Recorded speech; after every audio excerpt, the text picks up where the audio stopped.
जय हिंद। स्वागत है आप सबका एक बार फिर से अपने यूट्यूब चैनल में। देखिए, मेरे पास बहुत सारे डाउट आए हैं आप ही में से। बहुत कैंडिडेट ने ये पूछा है कि जैसे मान लो ये शपथ पत्र जो होता है तो उसमें क्या-क्या चीज़ें मेंशन होती हैं। वैसे आप लोगों ने देख तो लिया होगा, यूट्यूब पे कई सारी वीडियोज़ हैं।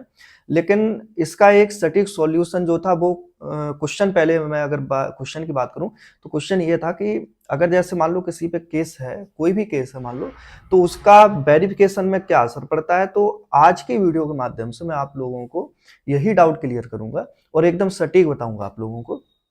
तो वीडियो में अंत तक आप लोग जरूर बने रहिएगा, ठीक है। अगर चैनल पे नए हो तो चैनल को सब्सक्राइब जरूर कर लें।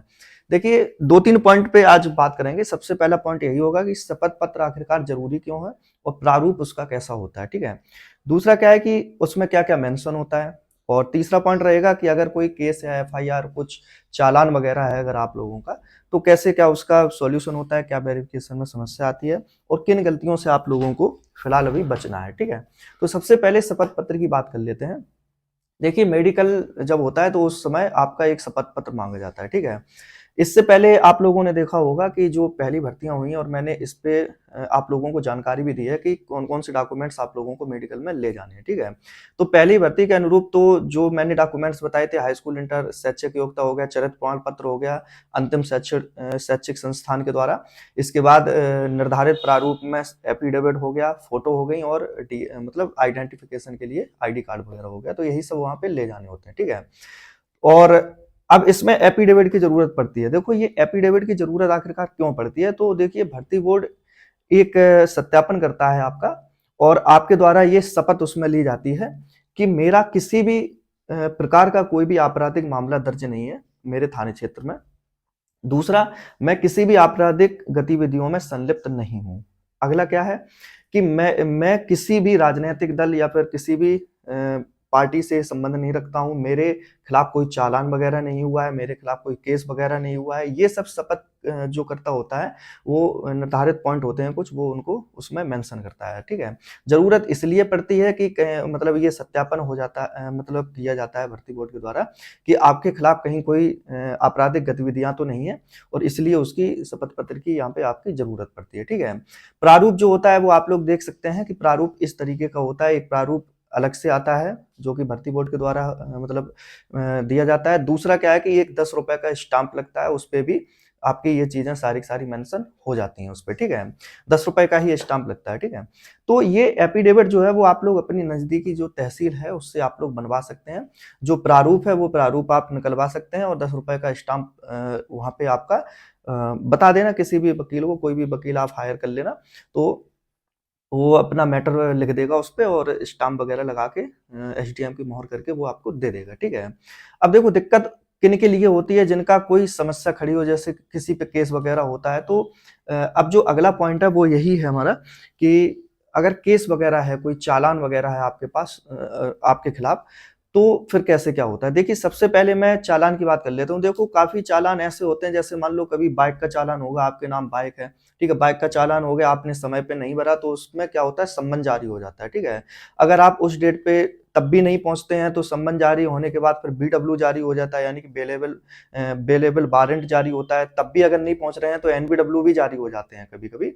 तो इनसे क्या है कि ये बिल्कुल माइनर चीजें हैं। इसमें क्या है कि आप अपना जो भी चालान है वो फिर अपना, अब देखो, नौकरी के लिए अगर आपकी नौकरी दांव पे लगी है तब तो फिर कुछ ना कुछ करना ही पड़ेगा। तो अपना चालान भर दो, वो वहां पे केस यानी कि सॉल्व कर दिया जाएगा, इससे कोई दिक्कत नहीं है। शपथ पत्र में एक मेंशन ये चीज भी होती है कि मेरे खिलाफ कोई भी चालान नहीं है, ठीक है, मतलब वर्तमान में कोई भी चालान नहीं है, ठीक है। दूसरा क्या है कि थाने स्थानीय पर एक सबसे छोटा जो होता है चालान वो होता है 151 का, ठीक है।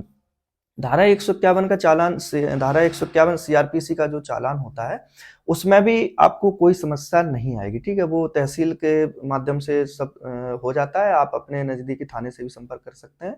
अगर 151 हुआ है किसी का तो कोई दिक्कत नहीं है। और एक दूसरी चीज क्या होती है, पाबंद होने के लिए एक साथ 16 की कार्रवाई की जाती है, जो कि बीएनएस में 135 126 बीएनएसएस अब हो गया है। तो उससे भी आपको कोई दिक्कत नहीं है। वो मतलब जमानती है सब, उससे कोई दिक्कत नहीं है। अब आगे आते हैं कि किसी किसी पे हो सकता है लड़ाई झगड़े का भी केस होता है। देखो, सबकी धाराएं अलग अलग होती हैं, ठीक है। मान लो जैसे कभी कहा सुनी हुई किसी से या फिर थोड़ी बहुत झड़प वगैरह हुई तो उसमें हो सकता है मुकदमा लिखवा देते हैं, कभी दूसरी पार्टी मुकदमा लिखवा देती है।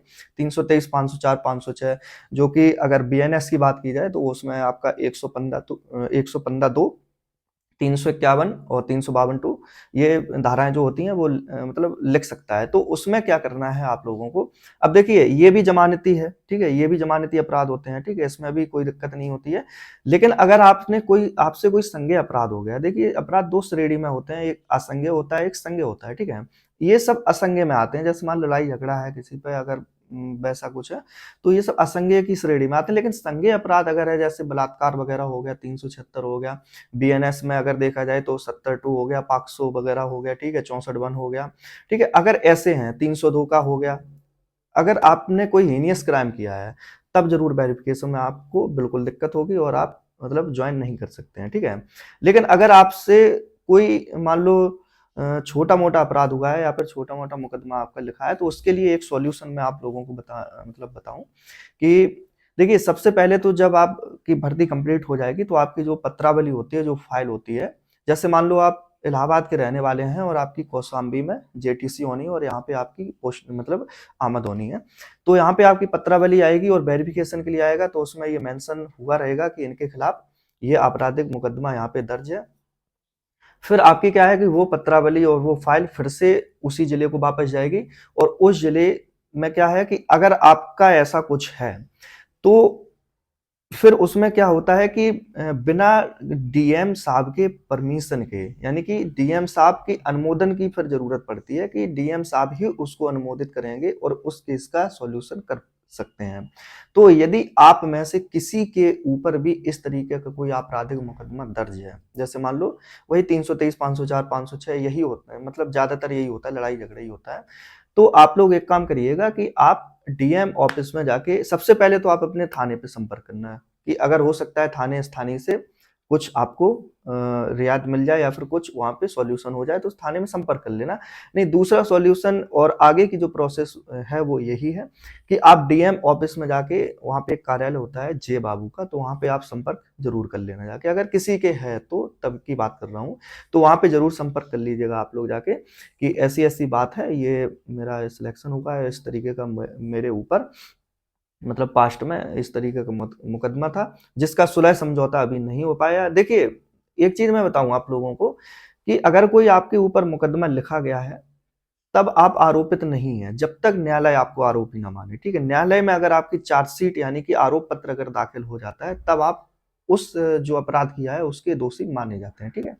तो अगर न्यायालय तक मान लो केस नहीं पहुंचा है, न्यायालय में अगर चार्जशीट नहीं लगी है, तो आप लोग बिल्कुल संपर्क कर सकते हैं और बिना डीएम सर जो जिले के कप्तान डीएम होते हैं और जिले के एसपी सर होते हैं जो, उनकी बिना अनुमति के आपकी वहां पे पोस्टिंग नहीं होगी, ठीक है। तो ये सॉल्यूशन आप लोग वहां पे जाके कर सकते हैं, यानी कि डीएम ऑफिस के और डीएम साहब की अनुमति यानी कि अनुमोदन होना बहुत जरूरी होता है उसमें, ठीक है। अगर ऐसा कुछ है आप लोगों के पास, आप लोगों के साथ, वैसे होगा नहीं, मैं तो यही मान रहा हूँ, अगर है तब वो संपर्क कर लीजिएगा जाके। सबसे पहले तो अपने थाने पे जाके संपर्क करना है, ठीक है। अब ये जो मैंने बताया ये प्राथमिक तौर पे आपको एक तरीका बताया है। अब देखो क्या प्रोसेस एक्चुअली में क्या प्रोसेस होती है वहां पे, ये तो देखो नहीं पता है मुझे, ठीक है। लेकिन ये प्राथमिक तौर पे मैंने एक तरीके बताए हैं कि हाँ इस तरीके से आपका मतलब वेरिफिकेशन हो जाएगा, ठीक है। अगर ऐसा कुछ है आप लोगों मतलब आपके पास, आपके ऊपर आपराधिक मुकदमा अगर कोई दर्ज है तो आप बिल्कुल संपर्क कर लीजिएगा थाने पे भी और डीएम ऑफिस पे भी जाके, और जो पत्रावली वगैरह आती है तो वहां पे आप लोगों को सारी सारी चीजें फिर बता दी जाएंगी, ठीक है। दूसरा क्या है कि किन चीजों से आपको बचना है, देखिए बचना इन्हीं से है कि मैं तो कहता हूं कि अगर कोई जबरदस्ती भी आपसे कुछ करे, ऐसे में बहुत सारी चीजें निकल के आती हैं, ठीक है, बहुत सारे तत्व निकल के आते हैं, होली का भी समय आ रहा है, तो आप लोग जरा थोड़ा सोच समझ के कदम जरूर उठाना, ठीक है। इसलिए मैं वीडियोज लेके जरूर आता हूं कि आप लोगों को सजग सतर्क रहने की बहुत जरूरत है। जब तक सिलेक्शन नहीं हो जा रहा है, फिर जब सिलेक्शन हो जाएगा फिर कोई नहीं बोलता है, कोई ऐसा कुछ नहीं होता है, ठीक है, परेशान ना हो। लेकिन अभी सतर्क रहने की जरूरत है, इन सबसे जरूर बचे रहना, नहीं फिर वही है कि वेरिफिकेशन लेट होगा, ज्वाइनिंग लेट होगी, फिर आप लेट पहुंचेंगे, हो तो सब जाता है फिर, लेकिन क्या मतलब है फिर। इसलिए पेशेंस रखने की अभी फिलहाल जरूरत है आप लोगों को, ठीक है। अगर कोई जबरदस्ती भी आपको कुछ कह रहा है तो भाई सुन लो, अभी सुन लो, फिर देखा जाएगा, बाद में जो होगा सो देखा जाएगा, लेकिन अभी सुन लो। अभी मतलब कुछ इन सब चीजों से जरूर बचना, लड़ाई झगड़े से बचना। होली में अगर आप लोग देखो खेलेंगे तो सभी, ऐसा तो है नहीं कि ना खेलना, ठीक है, और थोड़ा मतलब बच बचा के खेलना, यही मतलब एक अब समझदार के लिए तो इशारा ही काफ़ी होता है, तो आप लोग ज़रूर समझ गए होंगे। ठीक है, चलिए मिलते हैं अगली वीडियो में। अगर वीडियो पसंद आई हो तो लाइक, शेयर, कमेंट ज़रूर करना और चैनल पे नए हो तो सब्सक्राइब करना। बाकी और भी जो डाउट्स हैं आप लोगों के वो आप पूछ सकते हैं और मैं कोशिश यही रहती है मेरी कि मतलब जानकारी करके पहले मैं जानकारी किया इसके बारे में, मुझे भी शायद पता नहीं था, तब मैं आप लोगों को बताया। और जो भी आगे के मान लो भर्ती हो रही है और भी आ रही है, भर्ती तो बहुत सारी हैं, तो मैं अपने चैनल के माध्यम से एक सटीक जानकारी ही आप लोगों को देता हूँ। जो लोग देख रहे हैं, जो लोग जान रहे हैं, वो अच्छी तरह से इस चीज़ को जानते भी हैं। ठीक है, चलिए मिलते हैं अगली वीडियो में। आप लोग अपना ख्याल रखना। जय हिंद।